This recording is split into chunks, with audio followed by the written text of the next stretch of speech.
Good morning, good afternoon, good evening, good night, whatever time it is you're watching this. I wanted to take a brief moment, just to talk to you all about an experience that I had on yesterday. And it made me think about spiritual warfare. And I know a lot of us hear things about spiritual warfare, and sometimes we understand, and sometimes we don't, but spiritual warfare is very real. I'm going to read a couple of scriptures to you all because I try to include scriptures in whatever I teach on. But the first scripture is in Ephesians chapter 6, verse 12. And it reads, "For we do not wrestle against flesh and blood, but against principalities, against powers, against the rulers of the darkness of this age, against spiritual hosts of wickedness in the heavenly places." And then 13 says, "Therefore take up the whole armor of God, that you may be able to withstand in the evil day, and having done all, to stand." So I was thinking about spiritual warfare, and I started thinking, one of the things that as a believer we know that it's not necessarily the person, but it's the spirit behind the person. A lot of times we know that, but since we are in our flesh, I think our flesh just wants to do something about the flesh part of it.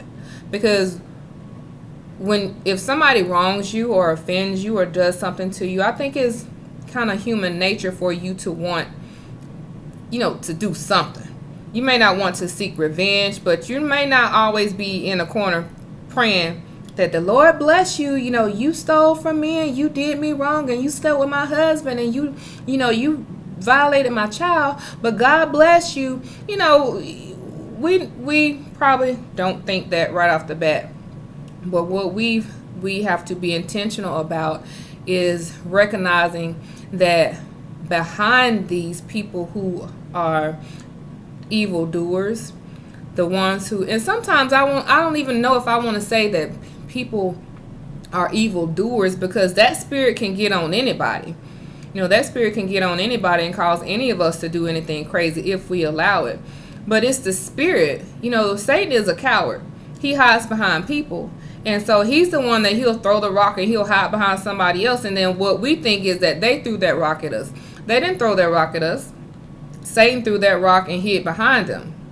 So when we're talking about spiritual warfare, I had an incident on yesterday where I get allergy shots maybe I'm supposed to go once a month, y'all, but I'm supposed to go every 3 weeks. But they told me to come once a month because I don't ever remember to go. So I haven't been since December 20th. It is February the 22nd or something like that. So 2 months. I haven't been in 2 months. So I went to get my allergy shot because I was like, okay, yeah, I'm itching and I need to go and just kind of do what I'm supposed to do. So I went in, and that whole yesterday, this was yesterday, I felt off anyway. Sometimes you just feel like off, like something's not right. Nothing's wrong, but something's not right. So I went and got my shot right after work because I work from home. So right after I left work, I went up there and I got my little shot. And you're supposed to stay there for 30 minutes after the shot. So I've been doing this for years. I know that. Sometimes I'll slide out a little earlier, but because I never have a reaction.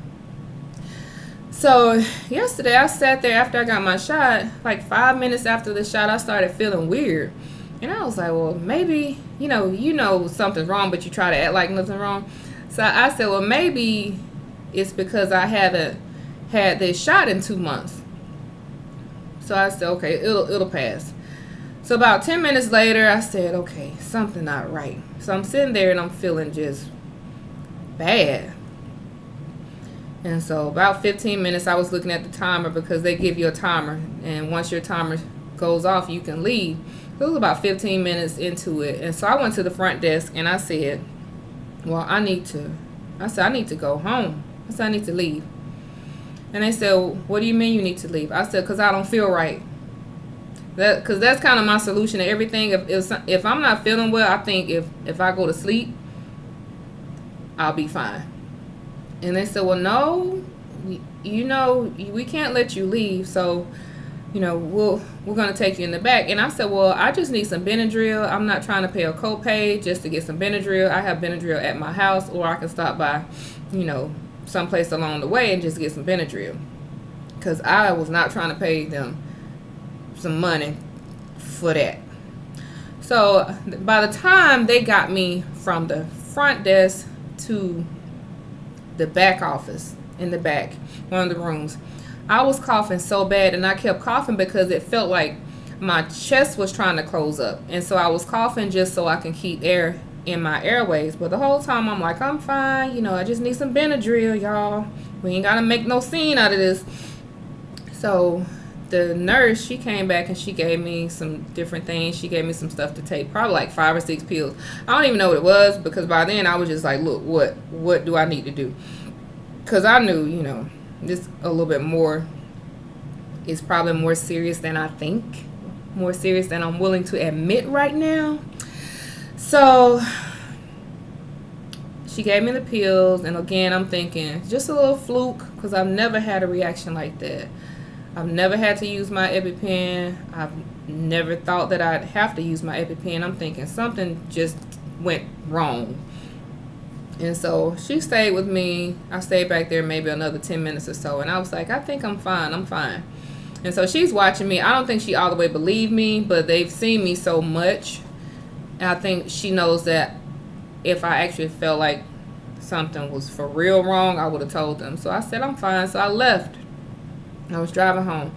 Now, the doctor's office is about maybe 15 miles from my house. And so I'm driving, and I was actually on the phone with my youngest sister, and I was talking to her, kind of telling her, yeah, I kind of had a little fluke at the doctor's office. I don't think it was anything, but I don't know. And meanwhile, I actually had sent one of my friends a text. She has a key to my house.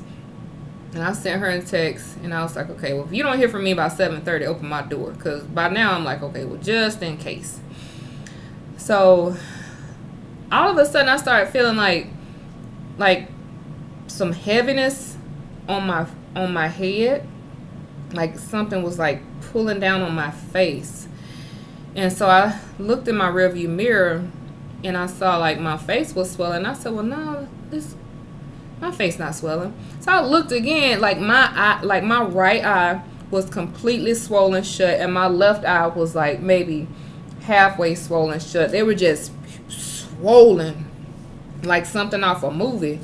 So I told my sister, and I was so calm, you all. That's how I know the Lord had his hand on this situation. I told my sister, I said, well, let me call you back. I need to call the doctor's office real fast. So I called the doctor's office. By the grace of God, they answered, and the nurse was available. And I told her, no name, I'm not going to call her name. And I said, I don't really know what to do, because my eyes are swollen shut. She said, what? I said, well, my eyes are, they're kind of closed up. And she said, okay, where's your EpiPen? I said, at home. She said, are you closer to us? She said, can you get to the office? She said, which one will you get to first? Will you get home first, or can you get to the office first? I said, I'll get home. She said, get home, because you need your EpiPen. So I was thinking, okay, I guess this is for real. So I was actually maybe not even a mile and a half from my house. So I told them, and I was going to call them when I got home. But I needed to get out the phone because I needed to pray, because I felt like there's no reason at all that I'm supposed to be having a reaction like this. Because I've never had a reaction like that. Usually my allergies aren't the ones that have never been severe like some people's. Mine were more like, hives, or, me breaking out or itching or something like that. And so I felt like I was being attacked. So I was in my car and I was praying. And I was rebuking the enemy, and I was praising God, because I knew that whatever happened, it had a limit on it. And sometimes that's what brings you peace, because when the enemy comes after you, you know he has a limit. God has put a limit on him. Read the book of Job. He tells him how far he can go. So I knew it would end well for me. So I went, I made it home, and by the time I got home, I got my little EpiPen off my counter. I had the doctor's office back on the phone, but this time when I called, they said the nurse wasn't available. So I was like, okay, well, I kind of told them what was going on. So they said, okay, well, yeah, the doctor, she wants to speak to you. So the doctor kind of talked me through it, because I actually, when I first got the EpiPen, I read the instructions for it and I practiced, but that's been years. I don't remember what to do. So I was looking at this thing. I'm trying to read the instructions and breathe through half of a good eye. And so the doctor, she just told me what to do. And to be honest, the first couple times I did it, it didn't work because I had the thing upside down. So I finally got it right, and I stuck myself in my thigh. And, ooh, praise the Lord Jesus. Like, instantly, my airways opened up. Like, it wasn't even like 5 seconds. Like, I was like, so I could breathe. And I was so thankful, of course. And the doctor, she stayed on the phone with me for a little bit longer, and they called in some things for me, and she told me, you know, for the next 24 hours just to make sure I kept my EpiPen close to me, because sometimes those types of reactions will happen back to back. But nothing happened by the time I went and got my prescription. Of course, I slept super good because everything they gave me put me to sleep. And then this morning when I woke up, my eyes were not swollen. They're not swollen, so my head's big, but, you know, I don't have control of that. I was born with that. But my eyes aren't swollen. So I thank God for that. But I thought about it when I woke up, and I was so thankful, because I knew it was an attack, number one. I knew it was an attack. And I was so thankful to God that he gave me so much peace while it was happening, that I was calm enough to be able to make that call, and I was calm enough to be able to follow instructions. And I know that was the Holy Ghost keeping me calm. And I know it was also because I knew, like I said earlier, I knew my story wouldn't end like that.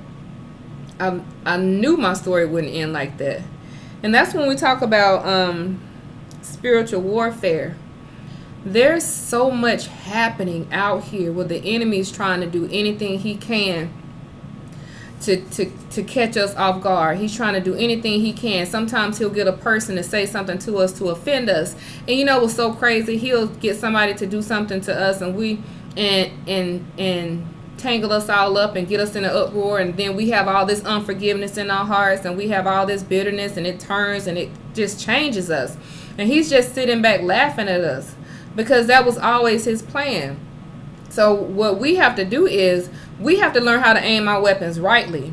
We have to learn how to say, okay, this is a spiritual thing. I knew when I went to that doctor's office, it didn't have anything to do with the nurse tech giving me my shots.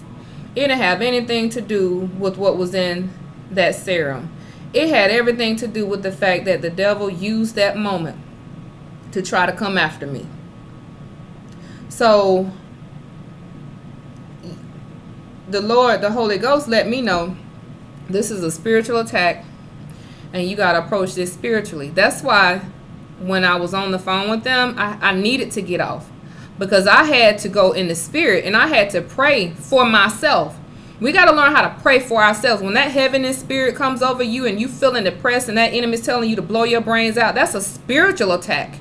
That's not saying that you're a weak Christian. That's not saying that you don't have faith or that you're not a believer. That is a spiritual attack against your mind. When you get sick or somebody in your family gets sick, we know that sickness doesn't come from God. That is a spiritual attack. We got to learn how to pray. And I'm going to do a video on the power of prayer, because we don't really realize how powerful prayer is. Because we always pray these superficial prayers, and when God doesn't answer, we give up. So we asking for a new house and we don't get it. And I ain't asking you for nothing else. We asking for a new car. I ain't asking him for nothing else, because we always ask for superficial, materialistic things. But when that enemy comes after your mind, when he comes after your health, when he comes after, you, your body, your person, your family, your kids, you got to aim your weapon rightly. That is not the time for you to get weak. You got to open your mouth. Yes, call on people to pray for you, because I am a believer of prayer. Because even when my friend, I told her, after everything kind of settled down a little bit, I told her what happened so that she could keep praying for me, because I know she will, and I know she'll call on other people to pray for me. We need that. We got to carry each other like that. But your voice is just as beautiful to God as the next person, and you know what you need. And when that enemy is after you, you got to open your mouth, and you got to tell him, no, you're not going to have my mind. You're not going to have my peace. You're not going to have my joy. I didn't wake up crazy, and you're not going to make me go to bed crazy. So when the weapon that we use in the spirit realm is prayer. Don't ever underestimate the power of prayer. And I don't mean that you got to get on your knees all the time, because sometimes you're not going to have the chance to get on your knees. Sometimes you just going to have to say a prayer while you driving your car. You're not going to be able to pull over on the side of the road and fall down on the grass. It doesn't matter. We need to stop making everybody think that there's a position of prayer. The position of prayer is your heart. You got to bow your heart down. Once you bow your heart down, then God will hear your prayers. So I just wanted to kind of go over that with you all and share my testimony of the faithfulness of God, and how the enemy tried to attack my health, but he lost. But just know that the same God that made me victorious is the same God that will make you victorious. Aim your weapons rightly. Learn how to open your mouth, pray, and believe. And let us all pray about things that matter. Some of this stuff that we wasting our time praying about don't matter. It don't matter. Ask yourself this. A friend of mine, I love him to pieces. He's like my second dad. But he has helped me so much, because he asked me one question that really calmed a big part of my life down. He said, what you need to learn how to do, and he's in his 70s. He said, you need to learn how to ask yourself, in the big scheme of eternity, does this matter? And if it doesn't matter, let it go. Let it go. But the weapons of our warfare are not carnal. They are mighty in God, through God, because of him, to the pulling down of the strongholds of our mind, those attacks against our body, against our health, against our finances. We have so much power in our mouths, and we see it. Because a lot of times the destruction that we see in our families and the destruction that we see in our personal lives, we spoke it. We spoke it. So if you can speak destruction, you can speak life. And if you're going to win this spiritual war that we're in right now, you got to learn how to speak life. So God bless you. I will see you all next video. God bless you. Have a good night, a good morning, a good day. Whatever it is for you. Thank you so much for watching.